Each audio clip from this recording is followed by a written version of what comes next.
Había algo en la oscuridad de aquel lugar que nos hacía sentir como si estuviéramos siendo observados por ojos que no pertenecían a ningún rostro conocido, como si cada sombra que se extendía por los rincones húmedos del viejo almacén fuera en realidad un testigo silencioso de algo terrible que había ocurrido hace mucho tiempo, y que ahora, en esta noche sin luna de octubre de 1987, estaba comenzando a despertar de nuevo, porque nosotros, 5 adolescentes estúpidos,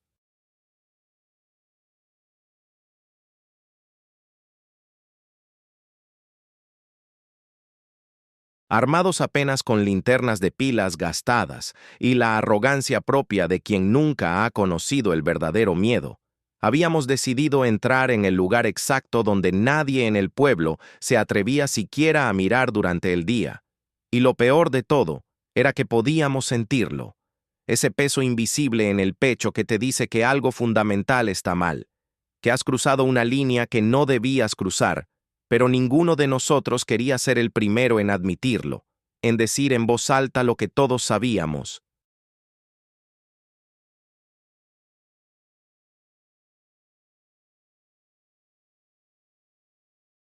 En el fondo de nuestros corazones aterrados, que deberíamos dar media vuelta y correr hasta que nuestros pulmones ardieran y nuestras piernas no pudieran llevarnos más lejos, porque la oscuridad de ese lugar no era como la oscuridad normal, era algo vivo, algo que respiraba y esperaba, y cuando Miguel dijo con voz temblorosa que tal vez deberíamos apagar las linternas para ahorrar pilas, ninguno de nosotros imaginaba que ese simple acto nos mostraría algo que cambiaría nuestras vidas para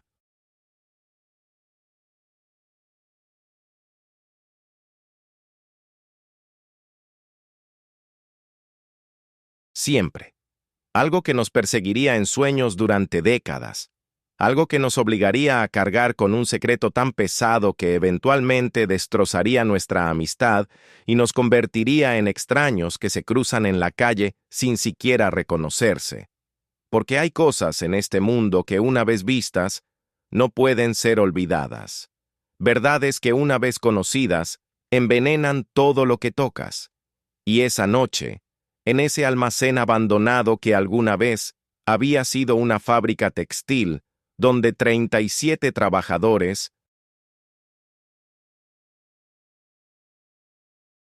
habían muerto en circunstancias que los periódicos de la época describieron como un trágico accidente, pero que los susurros del pueblo siempre insinuaron que había sido algo mucho más oscuro y deliberado.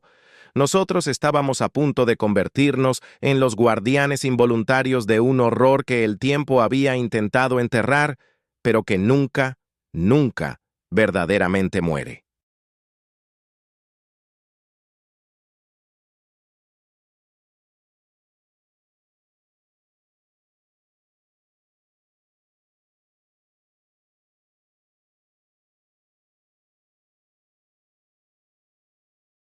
Recuerdo que todo comenzó 3 semanas antes, cuando Sofía encontró aquel diario en el ático de su abuela recién fallecida, un cuaderno de cuero gastado con páginas amarillentas que olían a humedad y a algo más, algo que ninguno de nosotros podía identificar, pero que nos hacía sentir incómodos cada vez que pasábamos las hojas delicadas que crujían bajo nuestros dedos como si fueran piel seca.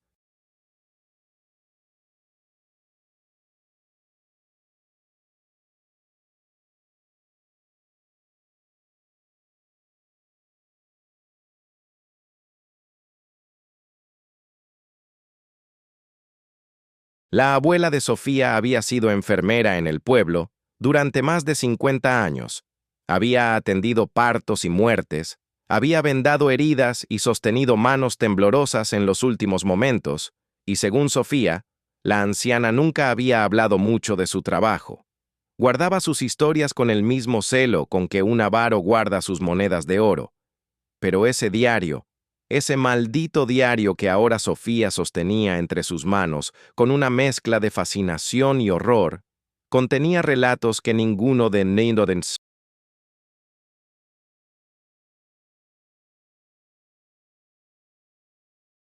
nosotros estaba preparado para leer.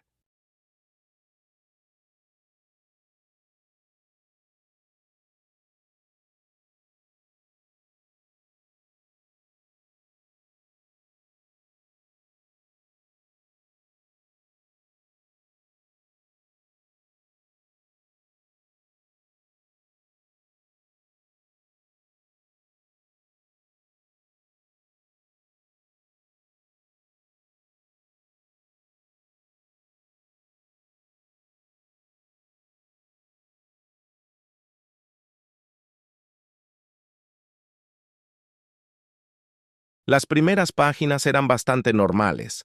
Descripciones clínicas de tratamientos y pacientes, fechas y nombres que no significaban nada para nosotros. Pero luego, aproximadamente a la mitad del cuaderno, el tono cambiaba drásticamente. La letra se volvía más errática.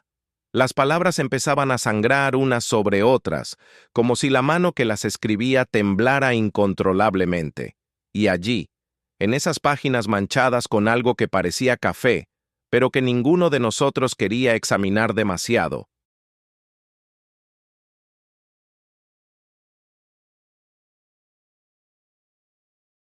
de cerca, la abuela de Sofía había documentado algo que había ocurrido en el otoño de 1952, algo relacionado con la vieja fábrica textil del borde del pueblo, algo que involucraba a los 37 trabajadores que oficialmente habían muerto en un incendio causado por un cortocircuito, pero que según las palabras febriles garabateadas en ese diario, habían sido víctimas de algo completamente diferente, algo que la abuela describía con palabras que parecían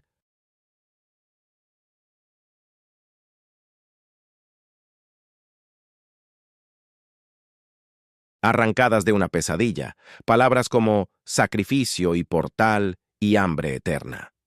Éramos 5 esa noche, 5 idiotas que creíamos que el mundo no guardaba secretos que no pudiéramos descubrir. 5 jóvenes que confundían la curiosidad con valentía y la imprudencia con aventura.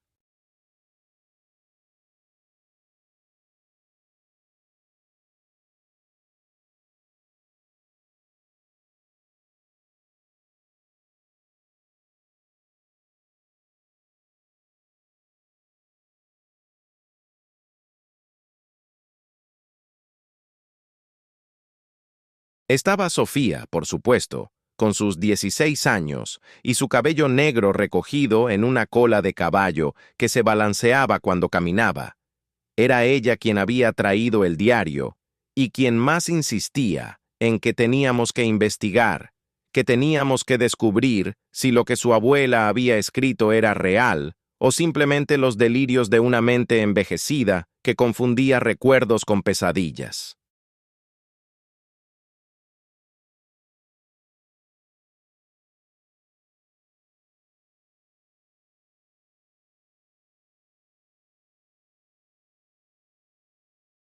Luego estaba Miguel, mi mejor amigo desde que teníamos 6 años, y nos habíamos peleado en el patio de la escuela por el último columpio disponible. Miguel, que siempre había sido el práctico del grupo, el que mantenía los pies en la tierra cuando los demás empezábamos a volar demasiado alto en nuestras fantasías, pero incluso él parecía intrigado por el diario. Incluso él admitía que había algo en esas páginas que no podía ser simplemente descartado como ficción.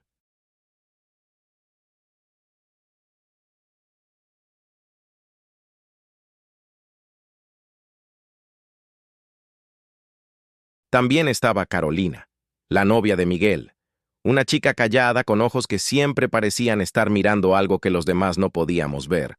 Había algo en ella que me ponía nervioso, una cualidad etérea que hacía que a veces me preguntara si realmente estaba presente con nosotros o si parte de ella habitaba en algún otro lugar al que el resto no teníamos acceso.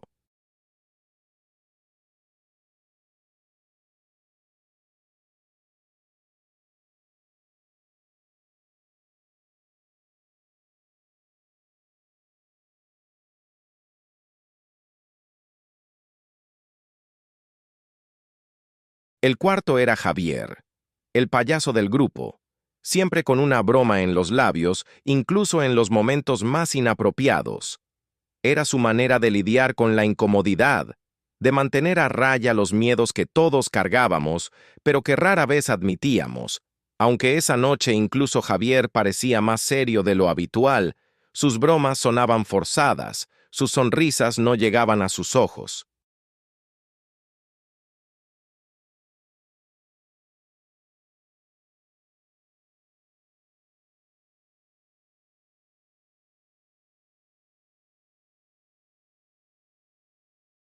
Y yo, bueno, yo era simplemente Tomás, 17 años.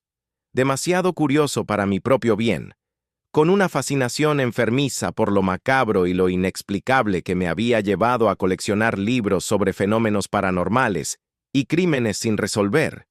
Era yo quien había sugerido que fuéramos al almacén. Yo quien había insistido en que lo hiciéramos de noche, porque si íbamos durante el día alguien podría vernos y detenernos. Y ahora, tantos años después, cuando miro atrás a ese momento, me doy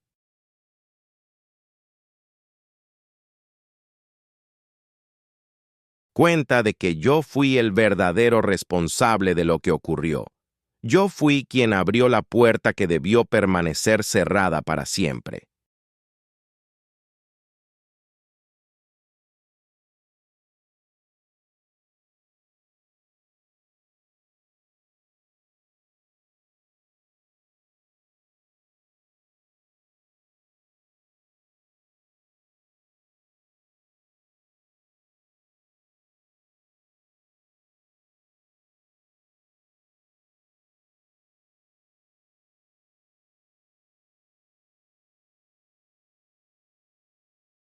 El almacén se alzaba al borde del pueblo como un diente podrido en una boca enferma, una estructura de ladrillo rojo que había sido blanco en algún momento, pero que ahora estaba cubierta de hollín y musgo, las ventanas rotas como ojos vacíos que miraban hacia la nada. El techo parcialmente colapsado dejaba ver vigas de madera carbonizadas que se extendían hacia el cielo nocturno como dedos acusadores.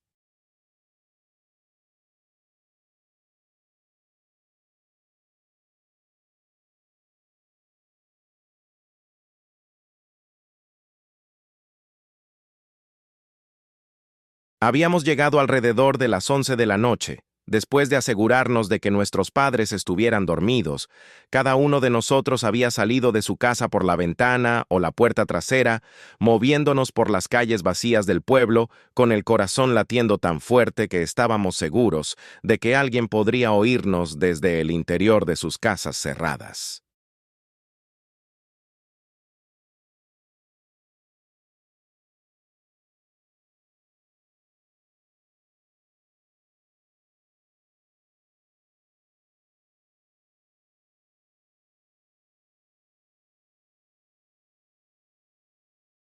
La luna estaba oculta detrás de nubes espesas que se movían pesadamente a través del cielo como animales lentos y grises.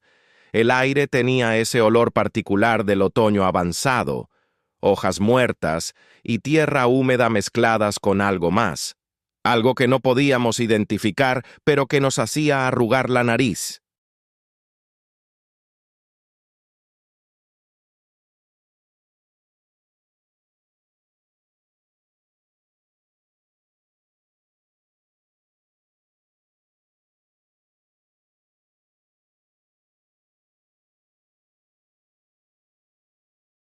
El camino hacia el almacén estaba cubierto de maleza que nos arañaba las piernas mientras avanzábamos en fila india.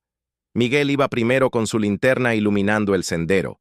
Luego Carolina, que se aferraba a su brazo como si temiera que él pudiera desaparecer si lo soltaba. Después Sofía con el diario envuelto en una bolsa plástica que había insistido en traer porque según ella podríamos necesitar verificar lo que su abuela había escrito contra lo que encontráramos en el lugar. Javier iba justo.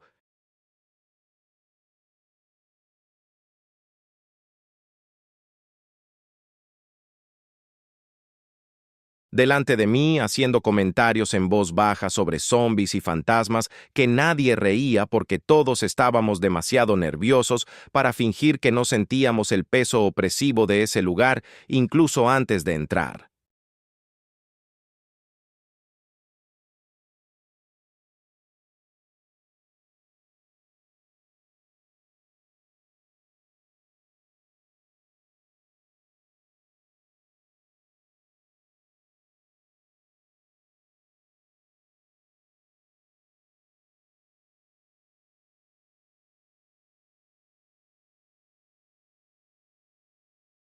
La puerta principal estaba cerrada con cadenas oxidadas que alguien había cortado hace mucho tiempo. Colgaban inútilmente a los lados como serpientes muertas.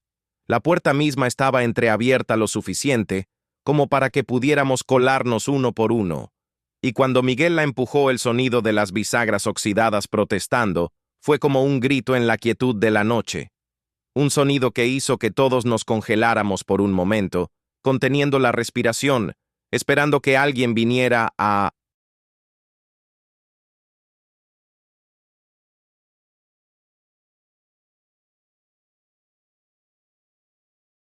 investigar. Pero por supuesto nadie vino porque nadie en el pueblo se acercaba a este lugar, ni siquiera los adolescentes locales que normalmente no tenían miedo de nada. Había algo en este edificio que mantenía alejadas incluso a las almas más aventureras, y nosotros 5 estúpidos estábamos a punto de descubrir exactamente qué era.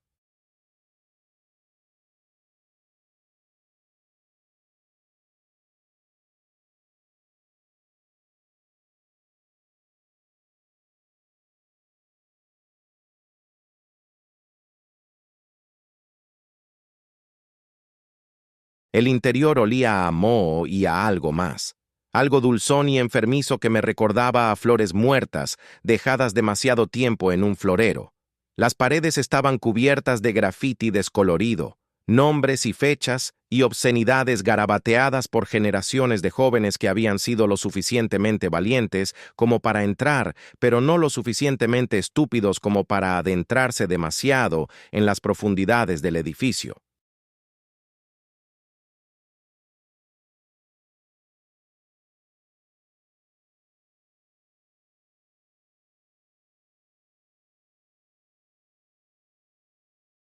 Nuestras linternas cortaban la oscuridad en conos débiles de luz amarillenta, revelando fragmentos de lo que alguna vez había sido un espacio de trabajo bullicioso.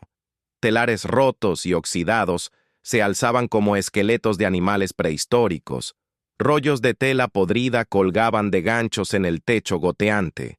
El suelo estaba cubierto de escombros, pedazos de ladrillo y madera y vidrio que crujían bajo nuestros pies mientras avanzábamos lentamente hacia el interior, cada uno de nosotros pegado al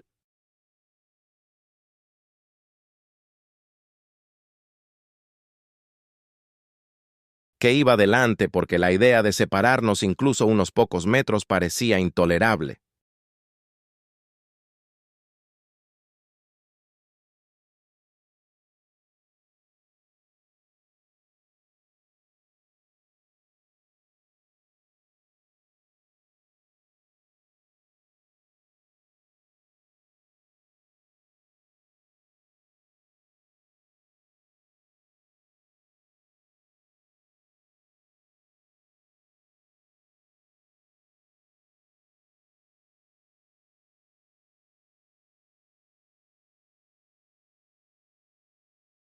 Sofía sacó el diario de su bolsa plástica y comenzó a leer en voz baja a la luz de su linterna. Su voz temblaba ligeramente, pero se mantuvo firme mientras recitaba las palabras que su abuela había escrito 35 años atrás. Hablaba de cómo los trabajadores de la fábrica habían comenzado a actuar extraño semanas antes del incendio, cómo algunos reportaban ver figuras en las sombras que se movían cuando nadie más estaba mirando, cómo otros hablaban de voces que susurraban en idiomas que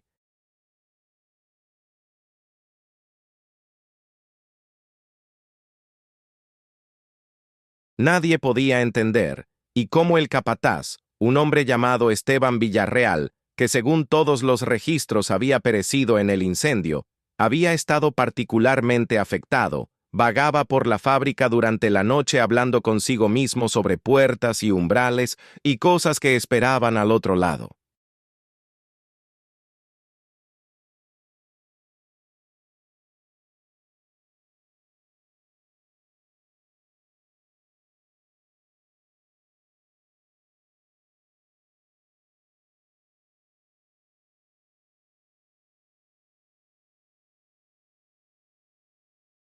La abuela de Sofía escribía que había sido llamada a la fábrica 2 días antes del incendio porque varios trabajadores se habían desmayado. Cuando llegó encontró a 30 personas reunidas en el sótano del edificio. un espacio que oficialmente no existía en los planos de construcción. Estaban todos parados en círculo alrededor de algo que ella no podía ver claramente, porque la única iluminación provenía de velas que proyectaban sombras danzantes en las paredes de piedra. Y cuando se acercó,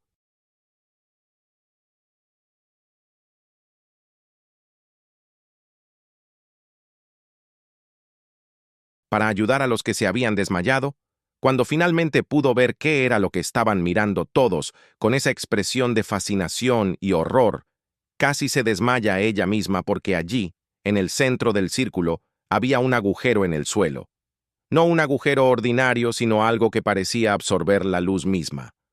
Un vacío tan profundo y tan negro que mirar dentro de él hacía que la mente se tambaleara y los ojos lagrimearan, y desde ese agujero emanaba un olor a corrupción tan intenso que tuvo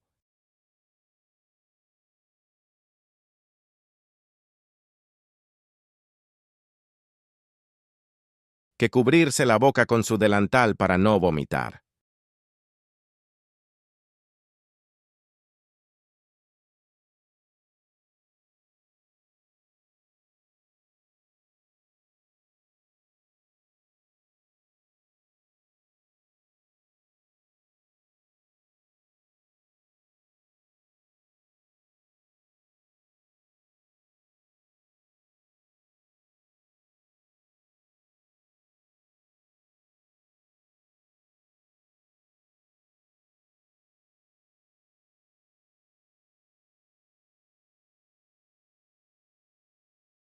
Mientras Sofía leía, todos habíamos dejado de movernos. Nuestras linternas apuntaban hacia el suelo creando un pequeño círculo de luz en medio de la oscuridad opresiva del almacén, y fue Carolina quien finalmente habló.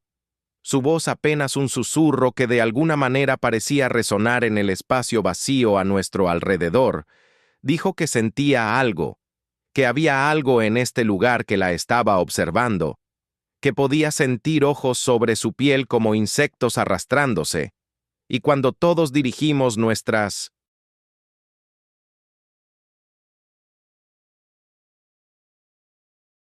linternas hacia ella, vimos que estaba pálida, más pálida de lo que jamás la había visto. Sus labios tenían un tinte azulado y sus ojos estaban vidriosos como si estuviera mirando a través de nosotros, hacia algo que solo ella podía percibir.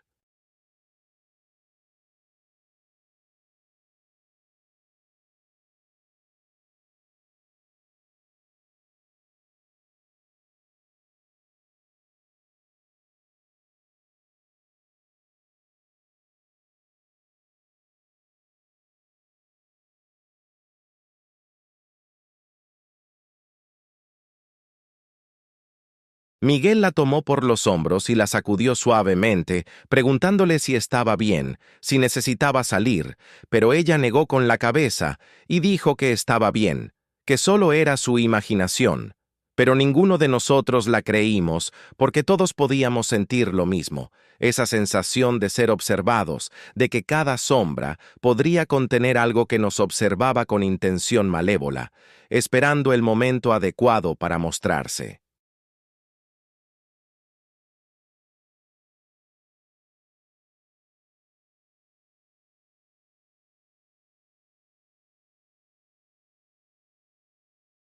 Javier intentó aligerar el ambiente con uno de sus chistes, algo sobre fantasmas y linternas que no llegó a terminar porque su voz se quebró a mitad de la frase, y cuando todos lo miramos, vimos que él también estaba asustado, genuinamente asustado de una manera que nunca habíamos visto en él.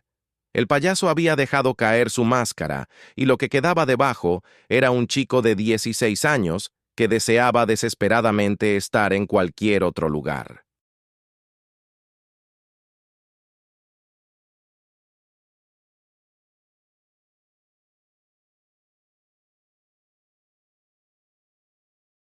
Fue entonces cuando Miguel sugirió que tal vez deberíamos apagar las linternas.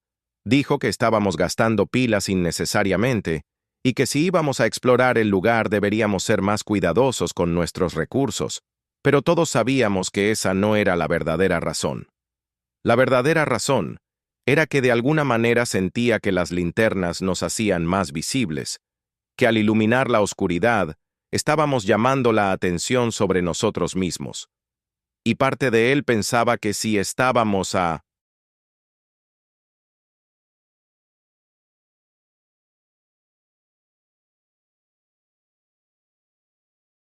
oscuras, tal vez pasaríamos desapercibidos para lo que fuera que habitaba este lugar.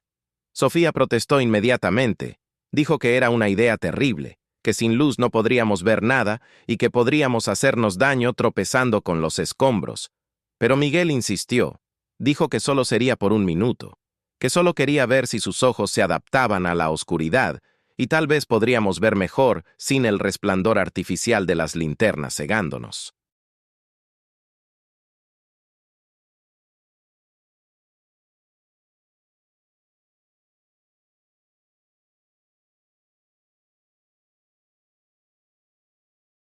Mirando atrás ahora, tantos años después, me doy cuenta de que ese fue el momento en que todo cambió.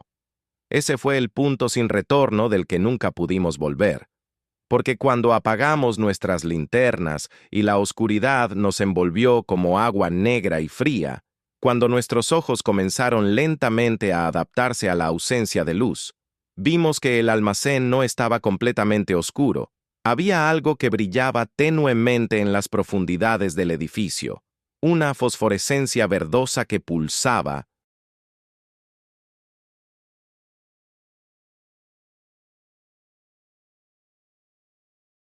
débilmente como un corazón enfermo, y todos lo vimos al mismo tiempo. Todos nos quedamos en silencio absoluto mientras mirábamos hacia esa luz antinatural que provenía de algún lugar en la parte trasera del almacén, de un lugar donde según el diario de la abuela de Sofía debería estar el sótano que oficialmente no existía.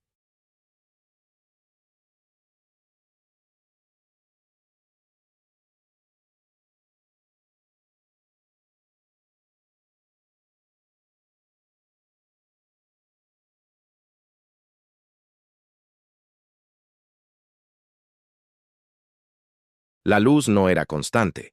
Palpitaba con un ritmo irregular que de alguna manera parecía sincronizarse con los latidos de nuestros propios corazones. Y mientras la observábamos hipnotizados, comenzamos a escuchar algo, un sonido tan bajo que al principio pensamos que era simplemente el viento soplando a través de las ventanas rotas, pero gradualmente se fue haciendo más fuerte y más claro hasta que pudimos distinguir que era un canto, o más bien muchas voces cantando al unísono, en un idioma que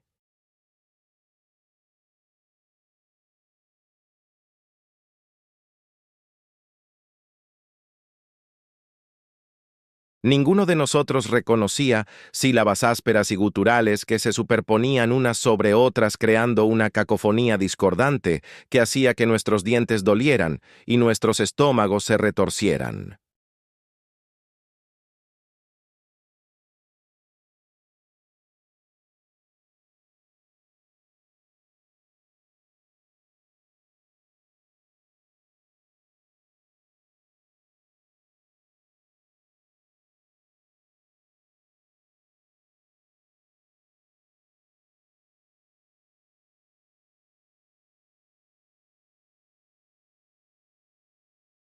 Carolina fue la primera en moverse. Comenzó a caminar hacia la luz pulsante con pasos lentos y deliberados, como si estuviera en trance. Miguel gritó su nombre e intentó agarrarla, pero ella se escabulló de su alcance con una agilidad sorprendente. Continuó avanzando hacia las profundidades del almacén, y el resto de nosotros no tuvimos más opción que encender nuestras linternas de nuevo y seguirla. No podíamos dejarla ir sola hacia lo que fuera que estuviera allí esperando.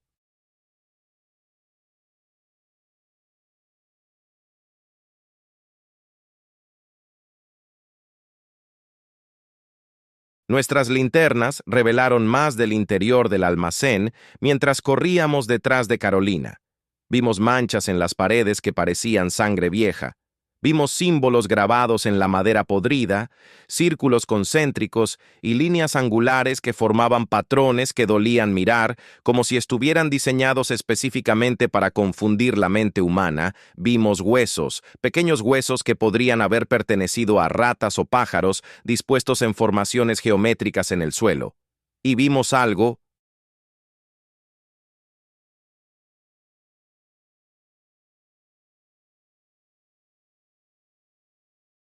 más, algo que hizo que todos nos detuviéramos en seco, excepto Carolina, que continuaba avanzando implacablemente. Vimos fotografías clavadas en las paredes, fotografías viejas y descoloridas de personas que reconocimos porque habíamos visto sus caras en el cementerio del pueblo, en las lápidas que marcaban las tumbas de los 37 trabajadores que habían muerto en el incendio de 1952. Pero estas fotografías no eran normales. Alguien había dibujado sobre ellas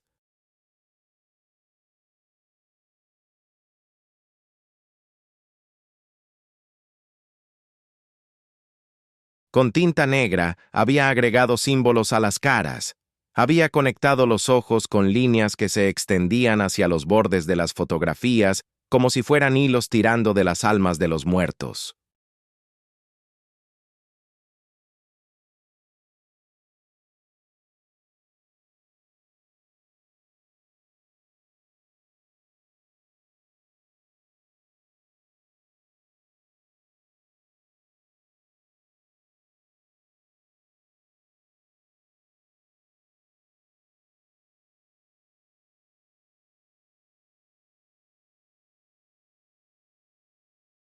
Carolina llegó finalmente a una puerta en la parte trasera del almacén, una puerta de metal pesado que estaba entreabierta y de la cual emanaba esa luz verdosa que habíamos visto desde la distancia, y antes de que ninguno de nosotros pudiera detenerla, antes de que pudiéramos gritarle que esperara, que pensara en lo que estaba haciendo, ella empujó la puerta completamente abierta y comenzó a descender por una escalera de piedra que se hundía en las profundidades de la tierra.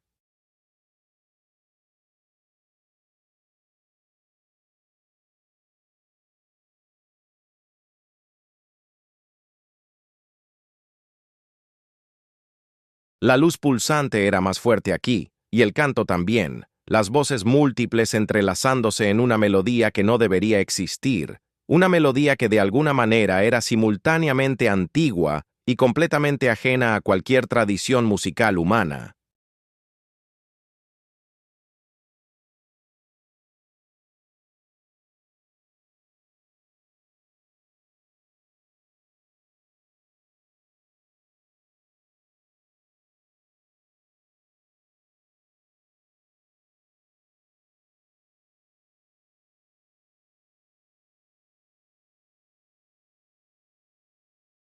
Miguel gritó el nombre de Carolina una y otra vez mientras bajábamos las escaleras detrás de ella, nuestras linternas rebotando salvajemente contra las paredes de piedra que estaban cubiertas de más símbolos, más profundos y más elaborados que los que habíamos visto arriba. Estos parecían haber sido tallados directamente en la roca con herramientas primitivas. Las líneas eran irregulares y profundas. Algunas todavía mostraban manchas oscuras en sus ranuras que nadie quería examinar demasiado de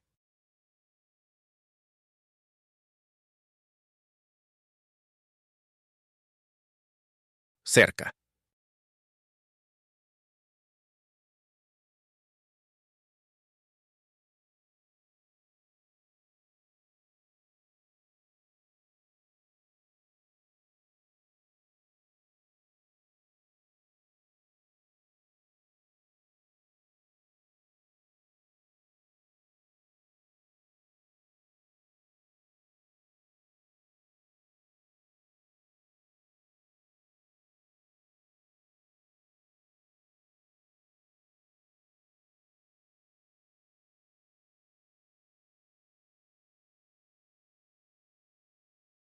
El sótano era exactamente como la abuela de Sofía lo había descrito en su diario.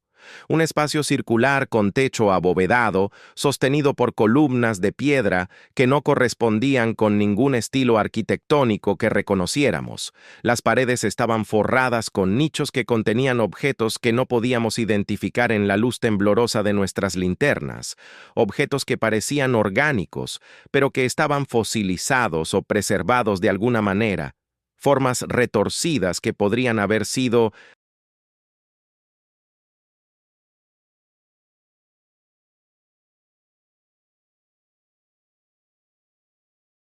parte de animales o plantas, pero que no se parecían a nada que existiera en el mundo natural.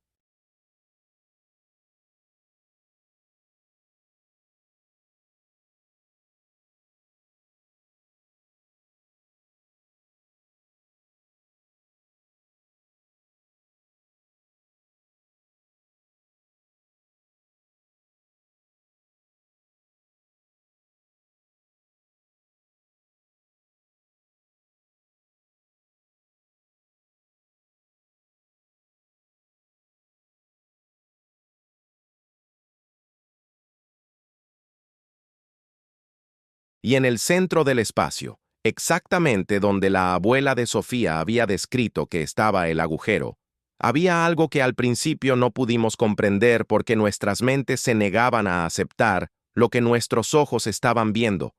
Era como si un pedazo de realidad hubiera sido cortado y reemplazado con algo que no pertenecía a nuestro mundo.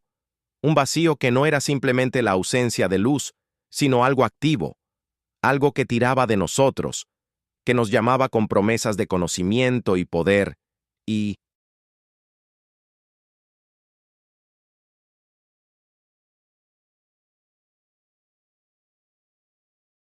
secretos que nadie debería conocer.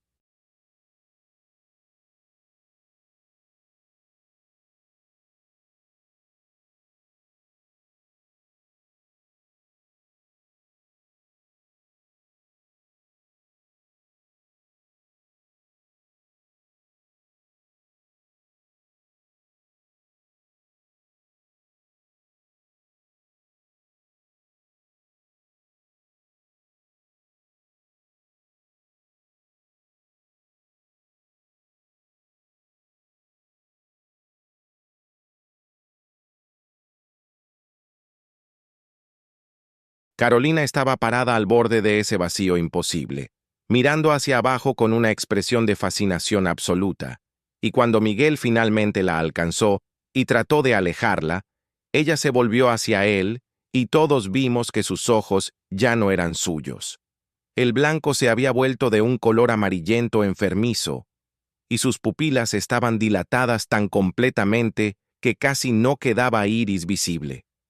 Cuando habló su voz sonaba extraña, como si hubiera múltiples personas hablando al mismo tiempo con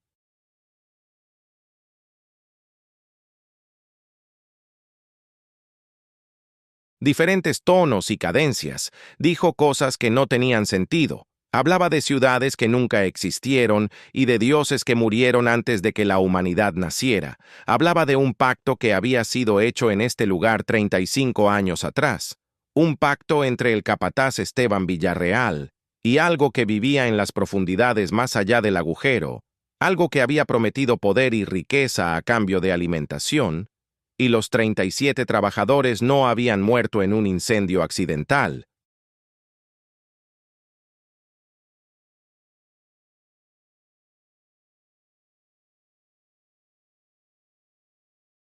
Habían sido sacrificados, arrojados vivos al vacío para alimentar algo que no tenía forma ni nombre, pero que siempre tenía hambre, siempre necesitaba más.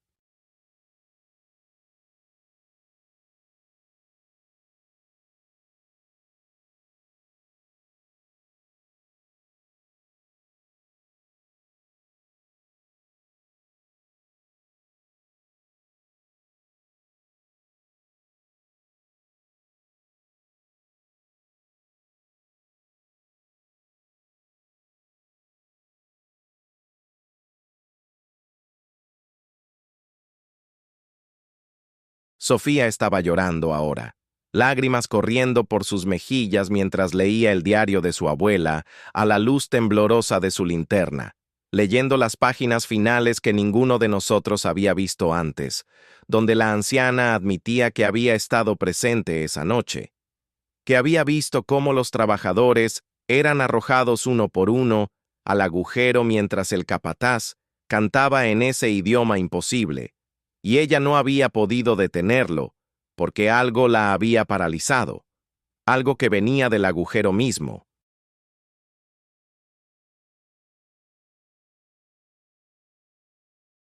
Había entrado en su mente y la había obligado a observar, a ser testigo, y cuando todo terminó y el capataz finalmente se arrojó él mismo al vacío, con una sonrisa en su rostro, ella había corrido, había salido del sótano y había sellado la puerta detrás de ella, y luego había prendido fuego al edificio porque pensó que así podría destruir el agujero, podría cerrar el portal, o lo que fuera que había sido abierto allí, pero por supuesto no funcionó, porque el fuego solo destruyó el edificio, pero el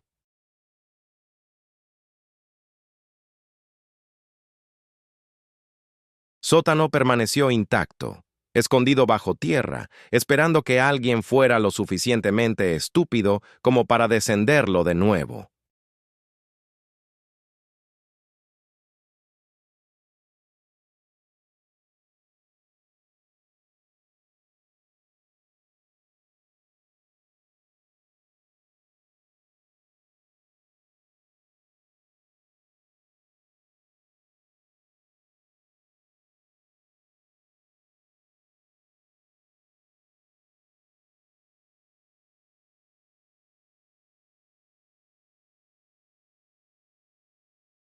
Javier estaba hiperventilando. Su respiración venía en jadeos cortos y entrecortados mientras retrocedía lentamente hacia las escaleras.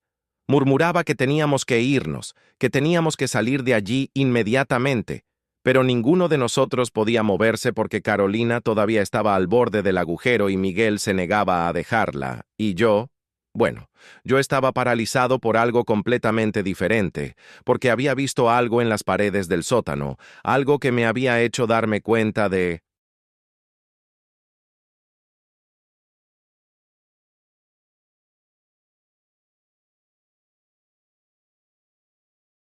que esto no era simplemente algún ritual olvidado de una época pasada. Esto era algo que había estado ocurriendo durante mucho más tiempo de lo que cualquiera de nosotros imaginaba.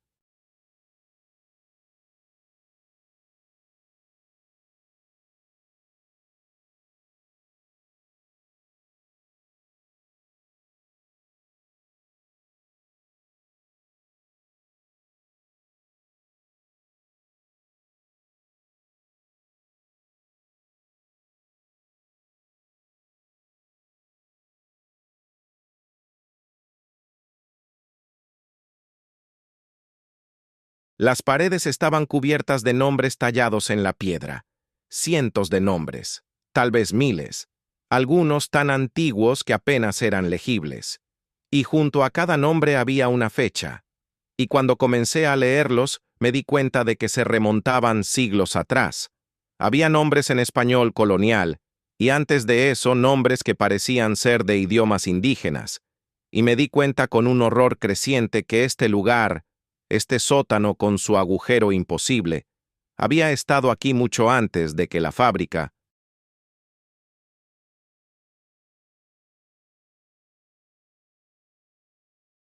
textil fuera construida, había estado aquí durante generaciones, tal vez durante milenios, y a lo largo de ese tiempo había consumido a personas, las había tragado y las había usado para su propio propósito incomprensible.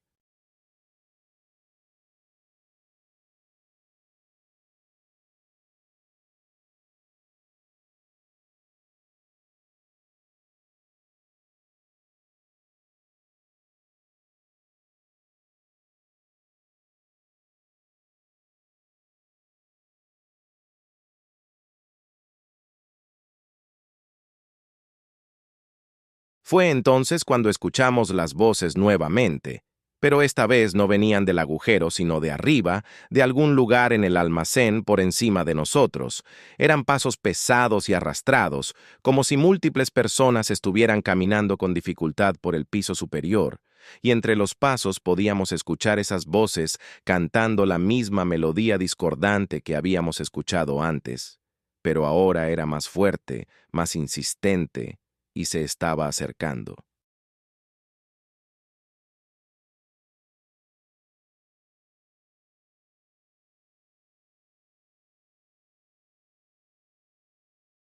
Javier no esperó más. Se dio vuelta y comenzó a subir las escaleras corriendo, gritando que no le importaba si lo llamábamos cobarde, que él se iba y que los demás podíamos quedarnos y morir si queríamos. Pero él tenía familia que lo amaba y planes para el futuro y no iba a dejar que este lugar maldito se lo quitara.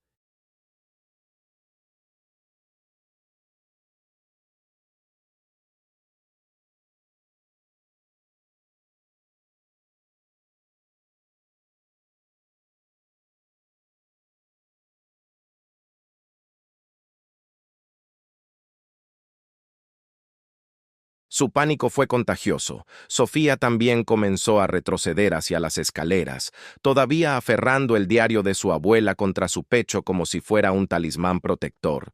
Me miró con ojos suplicantes y me rogó que viniéramos, que dejáramos a Carolina porque claramente ya no era ella misma, porque lo que fuera que la había poseído no la dejaría ir voluntariamente, y si intentábamos salvarla, solo nos arrastraría al agujero con ella.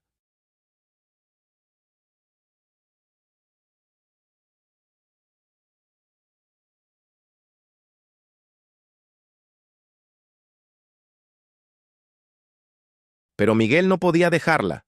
Por supuesto que no podía. La amaba con esa intensidad absoluta que solo es posible cuando tienes 17 años y crees que has encontrado a la única persona en el mundo que realmente te entiende. Así que hizo lo único que podía hacer. La agarró por la cintura e intentó arrastrarla lejos del borde del vacío, y durante un momento terrible pareció que funcionaría. Carolina se resistió, pero él era más fuerte. La estaba alejando centímetro a centímetro del agujero.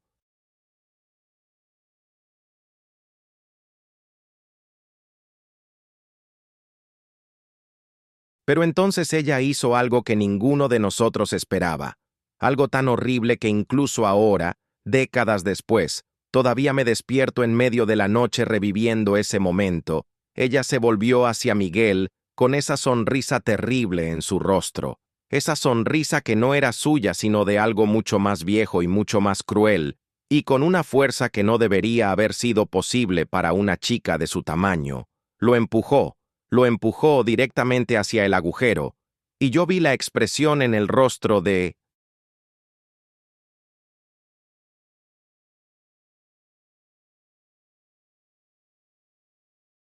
Miguel mientras caía, vi la traición y el terror y finalmente la resignación mientras era tragado por ese vacío que no tenía fondo, y su grito mientras caía pareció durar una eternidad, un sonido que resonó en las paredes de piedra y en los huesos de nuestros cráneos y en algún lugar profundo en nuestras almas donde sabíamos que nunca se desvanecería completamente.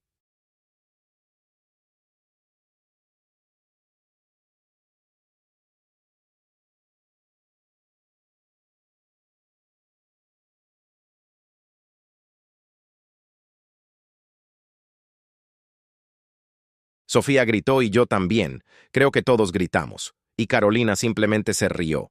Esa risa múltiple y superpuesta que venía de su boca pero que no era producida por sus cuerdas vocales, sino por algo que la usaba como ventrílocuo usa un muñeco. Y entonces ella también se inclinó hacia adelante y se dejó caer al vacío, desapareciendo sin ningún sonido, como si el agujero la hubiera tragado con gratitud, saboreando este nuevo sacrificio que le había sido ofrecido.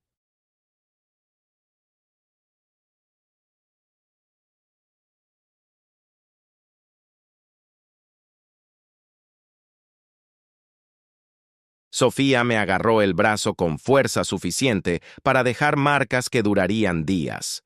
Me arrastró hacia las escaleras mientras las voces de arriba se hacían más fuertes, más cercanas, y cuando llegamos al pie de las escaleras y miramos hacia arriba, vimos figuras descendiendo hacia nosotros, figuras que no deberían existir, personas con ropa de trabajo antigua y quemada, con caras que habíamos visto en las fotografías clavadas en las paredes, los 37 trabajadores que habían sido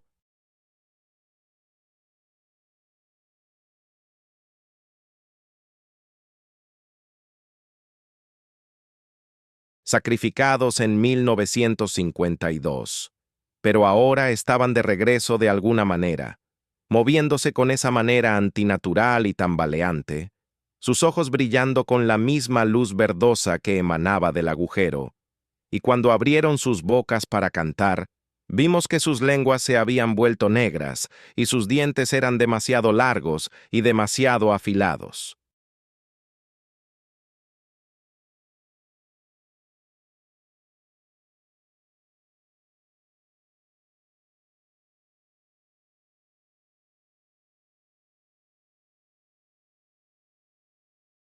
Por la fiebre, Dios, y en la cómo mañana corrimos. lo sacaron, Subiendo esas escaleras y supongo de que lo piedra pusieron con con los los otros vivientes cuerpos esperando ser persiguiéndonos. enterrados Sus en las manos zanjas carbonizadas que él mismo alcanzando había nuestros ayudado a acabar. tobillos, sus uñas Víctor rotas también arañando murió. nuestros zapatos No de mientras nos enferme. impulsábamos hacia arriba usando manos y pies.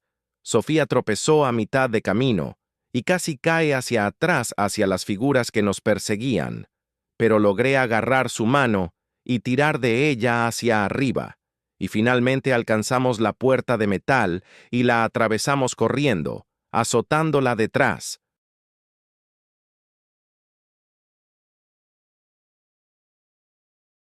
De nosotros, y escuchando el terrible sonido de cuerpos golpeando contra ella desde el otro lado. Puños muertos golpeando el metal con una fe